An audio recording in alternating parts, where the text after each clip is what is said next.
Order. Question number 3, Andrew Little. Thank you, Mr. Speaker. Order. Andrew Little. Thank you, Mr. Speaker. My question is to the Prime Minister. Does he have confidence in the Minister for Building and Housing, given that after 3 years in the job and numerous policies that were supposed to make housing more affordable, he now says it's probably not a good time for a young family to buy and they should be patient? Speaker. The Right Honourable Prime Minister. Speaker, yes, I'm pleased that the member acknowledges the Minister has advanced numerous policies as part of the government's comprehensive housing plan. They include, Mr. Speaker, a new $1 billion housing infrastructure fund, over 210 special housing areas for 70,000 new homes, an expanded Home Start scheme for first home buyers, the National Policy Statement on Urban Development, RMA reform, a raft of extra tax measures, a new unitary plan for Auckland, more tools for the Reserve Bank, independent urban development authorities for areas of high housing need. By any definition, that is a comprehensive housing plan. Supplementary. Comprehensively useless. Order. Andrew Little, supplementary question. Thank you, Mr. Speaker. In light of that answer and moving on from good intentions, does he agree it's a bad time for young families to buy, especially given Bill English's estimate that only 500 affordable homes were built in Auckland last year? The Right Honourable Prime Minister. Speaker, I think what the point the ministers have been making is it's important for every person that buys a house to consider all the factors and to do so with their eyes open. We have interest rates that are at a 60-year low. Of course, we have a very strong economy with strong wage growth, and that makes it more affordable, but house prices do go down as well as going up, and I think it is important that people just are observant of those facts. Supplementary. Why have you got 3 or 4 Order. houses? Supplementary question, Andrew Little. Given Auckland house prices have doubled on his watch, from $496,000 to $992,000, does he now accept the average Auckland house is out of reach for most families? The Speaker. Right Honourable Prime Minister. Mr. Speaker, no. Speaker, if you look at the year to 31 March 2016, in Auckland there were 31,963 sales. In the under 600,000 category of existing homes, there were over 30%, 9,638. And for under 650,000 new houses, there were 11,842 constructed, 37% of sales. So why do they have Supplementary. if it's Order. so good? Supplementary question, Andrew Little. After 8 years, why has he failed to stabilise house prices and build enough affordable houses? That's right.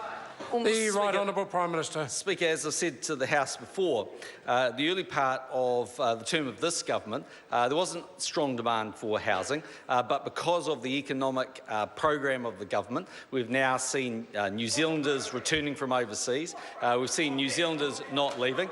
And on the back of all of that, we are actually seeing the biggest housing boom in New Zealand's history. Mr. Speaker, an enormous number of houses are being built, and yes, of course, it's taking some time to work its way through the system. It's not unique, I should say. If one looks around the world at cities like Melbourne and Sydney and London and Dubai and New York and many others, they're also experiencing quite high house price increases. Supplementary question. Supplementary question, Tim McIndoe. Thank you, Mr. Speaker. To the Prime Minister, how is the government's comprehensive housing plan translating into new houses? How is the plan translating into new houses around New Zealand where they are needed most? Speaker.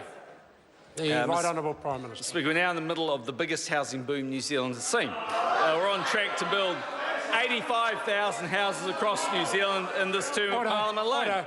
The construction... I apologise for interrupting, but the level of noise now coming from my left is at a level where I'm going to have to deal with it rather severely. I don't mind some interjection, but just because members may not like a question or like an answer, it doesn't need to lead to a constant barrage coming from my immediate left. The Right Honourable Prime Minister. Speaker, The construction industry is the biggest it's ever been. Around 40,000 more people working in the sector than 2 years ago. In the year to June, residential building consents increased 16% to over 29,000, the highest for a June year since 2004. So the government's comprehensive plan is boosting housing supply, and we need to build on this good momentum. Supplementary question, Andrew Little. Why is Auckland City 40,000 houses behind what it needs to accommodate today's population? The Right Honourable Prime Minister. Well, Mr. Speaker, primarily actually because of bad planning rules, I think, around Auckland.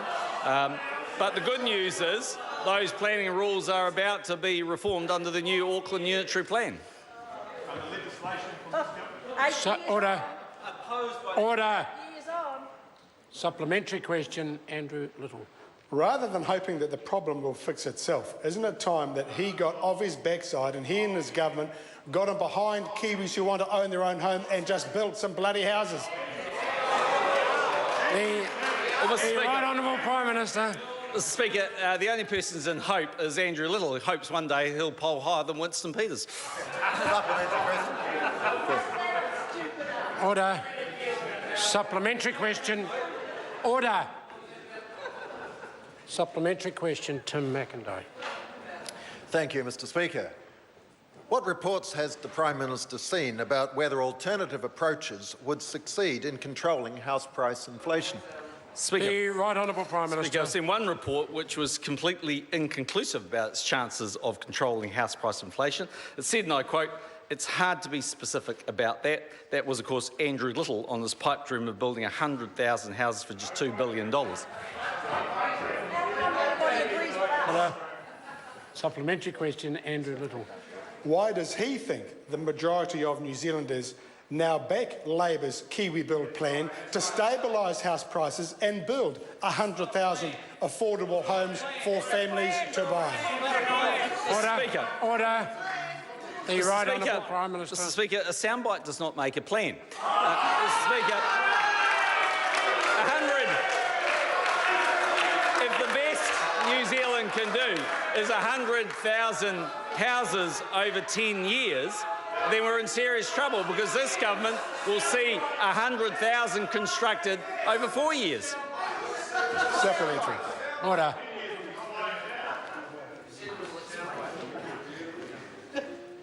Supplementary question, Andrew Little.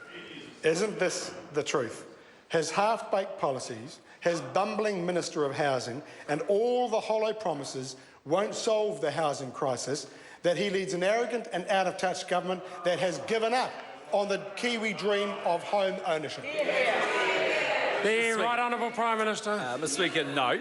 Mr. Speaker, if one looks at the activity that's taking place, the enormous amount of action that we're actually seeing, and actually the inaction that we saw in the 9 years of the previous Labor government, then we can actually see a credible plan to more houses being built. And that's the reason why most New Zealanders actually can see that that is working. Of course, it's going to take some time, but that is a factor that we're working our way through. Order. Supplementary question. Order. Order. Mr. Twyford, please, less interjection from you specifically. Materia Ture, supplementary question. Thank you, Mr. Speaker. To the Prime Minister, does he agree that for homes to be more affordable for families, the gap between house prices and incomes needs to reduce?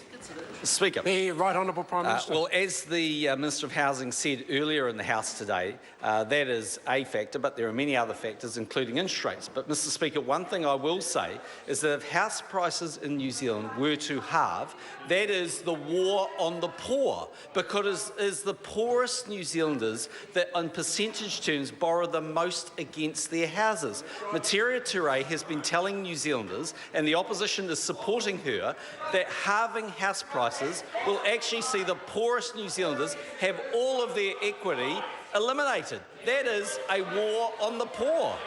Supplementary. Order. Supplementary question. Order. Supplementary question, Materia Ture. Thank you, Mr. Speaker. Given that house prices are rising more than 10% nationwide, but Treasury predicts wage growth at less than 3%, when does he expect that housing will become more affordable for families in Auckland? The Right Honourable Speaker, Prime Minister. Well, firstly, there's a number of factors. Firstly, very low interest rates, actually stronger real wage growth than we've seen for a very long period of time, and strong employment markets actually are supporting young people and actually people across the board to be able to afford housing. That is the reality, that they've got the confidence of doing that. One of the reasons why more people are interested in buying houses in New Zealand, and particularly in Auckland, is because they do feel that confidence in the Auckland market. Supplementary. Supplementary question, Teria Ture. Thank you, Mr. Speaker. How many of the 400,000 Aucklanders aged between 20 and 40 will be locked out of the housing market because of low wage growth and skyrocketing house prices? The Speaker, Right Honourable Prime Minister. by any definition, you cannot say there's low wage growth in real terms. When one looks back at the previous government, there was virtually zero real wage growth in New Zealand because inflation was high. Inflation's running at extremely low levels. Interest rates are extremely low. They're in fact at a 60-year low. And employment markets are very strong. They are the conditions that support young people to get into a property. And what we will see is, I think, a change in the nature of the sorts of properties that young people buy, more of them buying apartments and the likes. That's an international trend that we're seeing. But to say that someone cannot buy a house in Auckland at under $600,000, which is where the government's KiwiSaver Home Start scheme is set, is not true. There are many apartments, townhouses and some homes in that category. Supplementary. Supplementary question, Materia Ture. Thank you, Mr. Speaker. Given that when he became Prime Minister, the median Auckland home cost 6 times the median household income, and now it is almost 10 times that, when does he expect that that number will stop growing? Mr. Speaker, The Right Honourable Prime Minister. when I became Prime Minister, 35,000 Kiwis a year net left for Australia. When I became Prime Minister, interest rates were 8% and 11% in some retail numbers. When I became Prime Minister, there was a significant recession and a decade of deficits. One of the reasons why New Zealanders are coming back to this country is they see the opportunities that are being created. Mr. Speaker, I think most New Zealanders would prefer the conditions they see today than in 2008 when I first became Prime Minister. Question number 4.